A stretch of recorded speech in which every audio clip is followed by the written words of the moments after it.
సంస్థల్ని అదేవిధంగా ప్రభుత్వ ఉద్యోగులకు నా విజ్ఞప్తి ఒకటే, ఇది కష్ట సమయము. ప్రజలు కష్టాలలో ఉన్నప్పుడు రాజకీయ ప్రయోజనాల కోసం మనం ఆలోచన చెయ్యొద్దు. వ్యక్తిగత స్వార్థాన్ని వదులుకొని మనం చేయగలిగిన సహాయాన్ని మనం చేయాలి. ఒకవేళ మనకు సహాయం చేయాలన్న ఆలోచన లేదు, దేవుడు అలాంటి బుద్ధి మనకి ఇయ్యనప్పుడు ఫామ్ హౌస్లో మౌనంగా అయినా ఉండొచ్చు, విదేశీ పర్యటనలో విలాసవంతమైన జీవితాన్ని అయినా గడపొచ్చు. కానీ ఉత్తగానే ప్రజల మీద బురద చల్లడానికి ప్రయత్నం చేయకూడదు. ఈరోజు చంద్రశేఖరరావు గారు ప్రధాన ప్రతిపక్ష నాయకుడుగా, పక్క రాష్ట్రంలో కూడా ప్రధాన ప్రతిపక్ష నాయకుడు ప్రజల దగ్గర తిరుగుతున్నాడు. మా షర్మిల గారు గతంలో వర్షాలు వస్తే పక్క రాష్ట్రంలో ప్రజల దగ్గరికి వెళ్ళింది. ఈరోజు నిజంగానే ప్రజలు ఇంత విపత్కర పరిస్థితులు ఎదుర్కొంటున్నాయని బీఆర్ఎస్ భావించినప్పుడు ప్రధాన ప్రతిపక్ష నాయకుడు ప్రభుత్వానికంటే ముందు ప్రజల దగ్గరికి వెళ్ళాలి, ప్రజా సమస్యల్ని ప్రభుత్వానికి నివేదించాలి, ప్రజల యొక్క విజ్ఞప్తులు తీసుకొని ప్రధాన ప్రతిపక్షంగా చంద్రశేఖరరావు గారు ఆ సమస్యల్ని ప్రభుత్వం దృష్టికి తీసుకొచ్చి అవసరమైతే ప్రభుత్వాన్ని నిలదీసినా పర్వాలేదు. ప్రజా సమస్యల పరిష్కారంలో భాగంగా వారు ఫామ్ హౌస్లో నుంచి బయటకు రారు, వారు మౌనం వీడరు. వారు ఎందుకు మౌనముద్ర వహించారో నాకైతే అర్థం కాలేదు. ప్రధాన ప్రతిపక్ష నాయకుడిగా మౌనముద్ర వహించడానికి ప్రధాన ప్రతిపక్ష నాయకుడు హోదా వారికి అవసరం లేదని నేను భావిస్తున్నా. రెండవది కేటీఆర్ గారు, వారు ట్విట్టర్లోనే మాట్లాడుతున్నారు. వారు ఎక్కడుండి మాట్లాడుతున్నారే తెలంగాణ ప్రజలు గమనించాలి. వారు ఈరోజు అమెరికాలో ఉన్నారు, ఆయన ఫ్రెండ్స్తోనే అమెరికాకు పోయాడు. నో ప్రాబ్లం, నీకు ఫ్రెండ్స్ ఉన్నారు, పార్టీలు చేసుకోవాలా, నీకు నీ పర్సనల్ లైఫ్ని సాక్రిఫైస్ చేయమని మేము వివరం అడగడం లే. If you want to enjoy you can enjoy. కానీ నువ్వు అమెరికాలో నువ్వు విదేశీ పర్యటనలో ఉండి నువ్వు లైఫ్ ఎంజాయ్ చేసుకుంటూ ఇక్కడ బురదలో ప్రజల దగ్గర ఉన్న మంత్రులు లేరు. ఖమ్మం జిల్లాలో అసలు ఎక్కడ పోయినరు, 3 మంత్రులు ఉన్నారని ప్రజలలో ఉన్న మంత్రులను పట్టుకొని నువ్వు ఈ దేశంలోనే లేవు. ఖమ్మం జిల్లాలో ప్రజల మధ్యలో ఉండి బట్టి విక్రమార్క గారు, తుమ్మల నాగేశ్వరరావు గారు, పొంగులేటి శ్రీనివాసరెడ్డి గారు 2 రోజుల నుంచి ఇక్కడ సమన్వయం చేసుకొని కష్టపడుతుంటే మంత్రులే లేరు. ఏ రకంగా మీరు కేటీఆర్ గారు మీరు ఏం మాట్లాడుతున్నారో మీకేమన్నా అంటే మీరు హోస్ట్లో ఉండి మాట్లాడుతున్నారా, హోస్ట్లో లేక మాట్లాడుతున్నారా, సమాచారం ఉండి మాట్లాడుతున్నారా, సమాచారం లేకుండా మాట్లాడుతున్నారా నాకైతే తెలియదు. కానీ మీకు తగదు.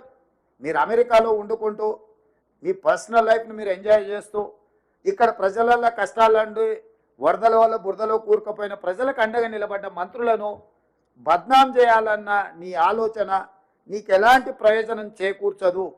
కాబట్టి ఇట్లాంటి చిల్లర ప్రయత్నాలు ప్రతిపక్షం మానాలి.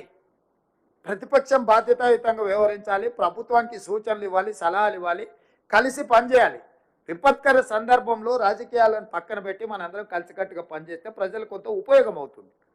ఈరోజు కేంద్ర ప్రభుత్వం దగ్గర మనం నిధులు రాబట్టుకోవాలంటే పాలకపక్షం ప్రతిపక్షం అందరం ప్రజాప్రతినిధులం కేంద్ర ప్రభుత్వానికి విజ్ఞప్తి చేయడమే కాకుండా అవసరమైతే ఒత్తిడి చేసి నిధులు తెచ్చుకుంటే అది తెలంగాణ రాష్ట్రానికి ఉపయోగపడుతుంది. మీరు ఈ విపత్తును జాతీయ విపత్తుగా ప్రకటించమని చెప్పరు.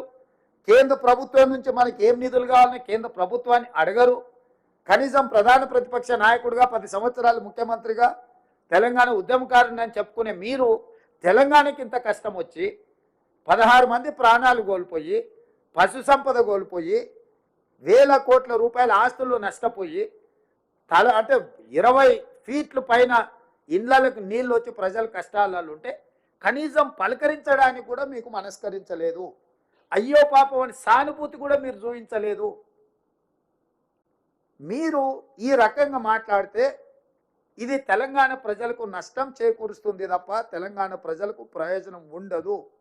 మా ప్రభుత్వం ప్రజలు కష్టాలలో ఉన్నప్పుడు కష్టాలను తీర్చడానికి ప్రయత్నం చేస్తుంది తప్ప రాజకీయ ప్రయోజనం కోసం మేము ఆలోచన చేయము. ఈరోజు నా ప్రయత్నం అంతా ప్రజలకు అండగా నిలబడాలని. నిజంగా వాళ్ళకు వచ్చిన కష్టానికి ప్రభుత్వం ఎంత సహాయం చేసినా తక్కువనే అవుతుంది. ఇవాళ నేను చూసిన రాజీవ్ గృహకల్పలో పోయినా, ఇంతకుముందు బొక్కలగడ్డ ప్రాంతంలో చూసిన వాళ్ళు ఇల్లు సర్వం కోల్పోయారు. ఒకరొకరు 30 ఏళ్ళు 40 ఏళ్ళు కష్టపడి కొనుక్కున్న ఫ్రిడ్జ్లు, టీవీలు, మంచాలు, ఇంట్లో ఉండే బియ్యం, పప్పు, ఉప్పు, బెల్లం, చింతపండు, మంచి నూనె సర్వం నీళ్ళలో కలిసిపోయింది, సర్వం కొట్టుకుపోయింది. తొడుక్కునే బట్టలు, కట్టుకున్న బట్టలు కూడా నీళ్ళలో బురదలు ఊరుకుపోయారు, ఇళ్ళలో బురద నిండిపోయింది. ఈ సమస్యను ఎంత వివరించినా తక్కువనే అవుతుంది వాళ్ళు ఎదుర్కొంటున్న సమస్య.